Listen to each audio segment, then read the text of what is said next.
Olá pessoal, aqui quem fala é o professor Rafael, professor de Sociologia. Faz tempo que a gente não se vê, né? Espero que essa pandemia passe logo, que todos saiam dessa com saúde, né? E espero que essa necessidade do isolamento social também acabe o mais rápido possível. Por enquanto, o importante é seguir as orientações, né? De, de não sairmos de casa, né? De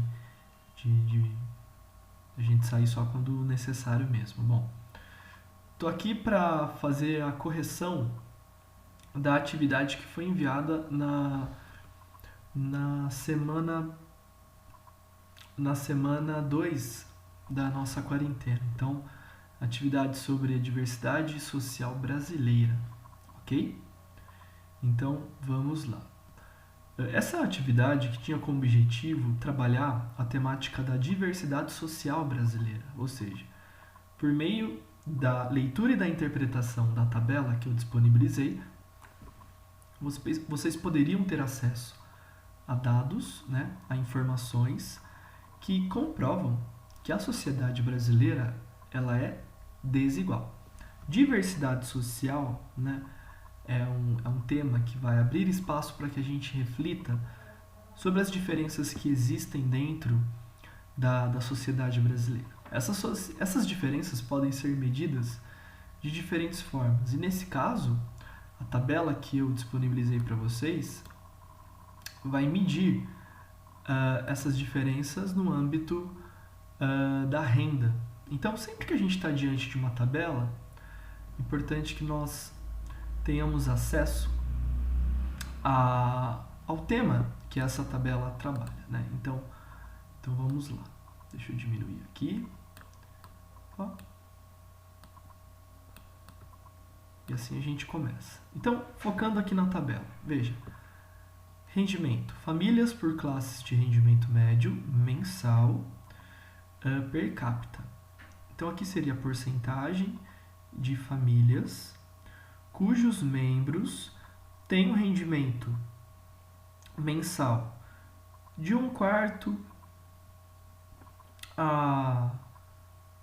de até 1/4 do salário mínimo, de 1/4 a meio salário mínimo. Então aqui a gente precisa pensar o seguinte: porcentagem de famílias brasileiras cujos membros dessas famílias, então pai, mãe ou filhos que trabalham, recebam dentro desses níveis aqui. O que a gente precisa pensar é o seguinte, ó.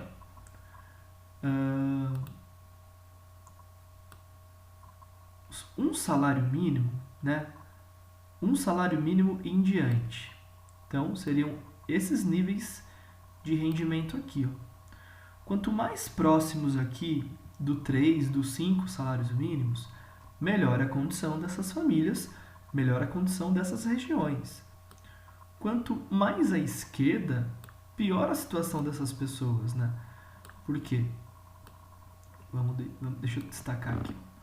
Desse risco para cá, são pessoas que recebem menos que um salário mínimo ou até um salário mínimo. Então, quanto maior os números nessas colunas aqui, pior a situação dessas famílias e dessas regiões, ok? Então, a partir das atividades, nós tentaremos fazer uma análise dessa tabela. Então, a questão 1 pede para a gente responder o seguinte: qual a porcentagem das famílias brasileiras com rendimento mensal de até um salário mínimo? Então, olhando para a tabela, quando a gente observa todos os rendimentos até um salário mínimo, englobam essas 3 faixas aqui, ó. Daqui para cá não pegaria, porque ó, aqui já seria de 1 a 2 salários mínimos. A questão pede que a gente destaque a porcentagem de famílias brasileiras, então não adianta vocês olharem para essas regiões, tem que olhar aqui no Brasil. Porcentagem de famílias brasileiras que recebem até um salário mínimo. Então, nós deveríamos somar 6,7 mais 14,1 mais 27. O resultado dessa soma, 47,8%. Essa seria a resposta da questão número 1. A porcentagem das famílias brasileiras com rendimento mensal de até um salário mínimo é de 47,8%. Questão 2. Quais regiões brasileiras com as maiores porcentagens de famílias que recebem de 1/4 de salário mínimo? Então, as duas regiões, né? Se está pedindo mais de uma, vamos colocar pelo menos duas. As duas regiões com maiores porcentagens de famílias que recebem até 1/4 de salário mínimo. Então, para responder essa questão, você deveria olhar para essa coluna aqui. Então, quais são as regiões cujas porcentagens de famílias que recebem até 1/4 são maiores? Então, nós temos aqui ó, Norte e Nordeste. Né? Comparando com as outras regiões, na sequência, né? Nordeste e Norte são as regiões que mais têm famílias dentro dessa faixa. Então, na hora de responder, você deveria colocar Nordeste e a porcentagem na frente, 15,4%, e Norte também com a porcentagem na frente 12,1%. Daí pergunta assim, essas regiões continuam sendo as regiões com maiores porcentagens entre as famílias que recebem entre 1/4 e meio salário mínimo? Então, quando a gente compara 1/4 entre 1/4 e 1/2, Norte e Nordeste continuam sendo as regiões com os maiores índices dentro dessa faixa. Então, a resposta é sim.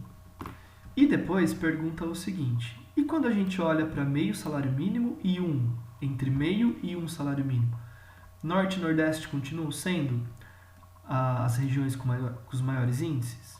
Então a gente dá uma olhadinha aqui, ó. Sim, continua sendo as regiões com maiores índices. O que vai acontecer é que quando a gente olha para esse índice aqui, ó, de meio a um salário mínimo, outras regiões brasileiras também têm índices bem elevados, né? Na verdade, olhando para essa coluna, a gente percebe que a maioria da população brasileira, independente da região, a maioria da população brasileira se encaixa nessa coluna. Exercício 3. Qual região brasileira apresenta o melhor índice em relação às famílias sem rendimento? Então, para a gente pensar, né? O que seria o melhor índice quando se trata das famílias sem rendimento? Então, quanto menor a porcentagem, melhor o índice da região. Então, vamos olhar para famílias sem rendimento. A região que apresenta o melhor índice está aqui, ó, região Sul. Ok? Então, a resposta da questão 3. A região que apresenta o melhor índice é a região Sul, com índice de 1,6%. Essa seria a resposta da questão 3. Questão 4. Em relação às famílias que recebem mais de 5 salários mínimos, quais as duas regiões mais bem posicionadas? Então, aqui, ó, quanto maior o índice, melhor para a região. Então, as duas regiões com os melhores índices. Aqui, na questão 4, nós temos o Centro-Oeste, né, com 7,2% das famílias, e a região Sudeste, com 6,2% das famílias. Então, essa seria a resposta da questão 4. Região Centro-Oeste, 7,2%, e região Sudeste, 6,2%. E daí, quando a gente olha para o Norte e para o Nordeste dentro dessa faixa, a gente vai ver que são as regiões que menos apresentam famílias com esses rendimentos mais elevados, o que também comprova, né, essa desigualdade entre o Sudeste, Centro-Oeste e Sul e o Norte e o Nordeste. Norte e Nordeste sendo regiões muito mais pobres. Questão 5. Entre todos os níveis de rendimentos que a tabela apresenta, qual o índice que apresenta os rendimentos da maior parte da população brasileira? Esses resultados são positivos ou negativos no seu ponto de vista? Então, pensando aqui no Brasil, o índice que engloba a maior parte da população brasileira, né, pensando aí avaliando pelos rendimentos, é aqui de meio a um salário mínimo, né? Então, comparando aqui a região com maior porcentagem de famílias. Fazendo uma análise desses números, é bom ou ruim avaliar que 27% das famílias brasileiras recebem entre meio e um salário mínimo? Bom, se essa é a maior faixa entre todos, nós poderíamos dizer que isso é negativo, né? Então, pensar que grande parte da população brasileira recebe menos de um salário mínimo é pensar que grande parte da população brasileira não consegue garantir o mínimo necessário para poder sobreviver. Então, a gente pode pensar na dificuldade dessas pessoas terem acesso a uma moradia digna, terem acesso à alimentação, uma quantidade necessária, teriam acesso a serviços de saúde, educação, transporte, lazer, cultura, entre muitas outras coisas. Tudo bem? Pessoal, então o vídeo está aí disponível para vocês. Se tiverem dificuldade, assistam de novo. Vocês podem pausar, vocês podem assistir novamente os trechos que de repente trouxeram algum tipo de dúvida para vocês. Espero que todos estejam bem. Pretendo gravar novos vídeos, né? E disponibilizá-los no canal do YouTube do colégio. Espero que todos estejam bem dentro do possível e qualquer dúvida, qualquer problema, procurem a escola, procurem a coordenação e fico à disposição também para qualquer esclarecimento, qualquer apoio que vocês necessitem. Vou ficando por aqui. Esse foi o primeiro vídeo de apoio na matéria de Sociologia segundo colegial. Grande abraço, estou com saudade de todos e em breve estaremos juntos novamente. Até mais, valeu!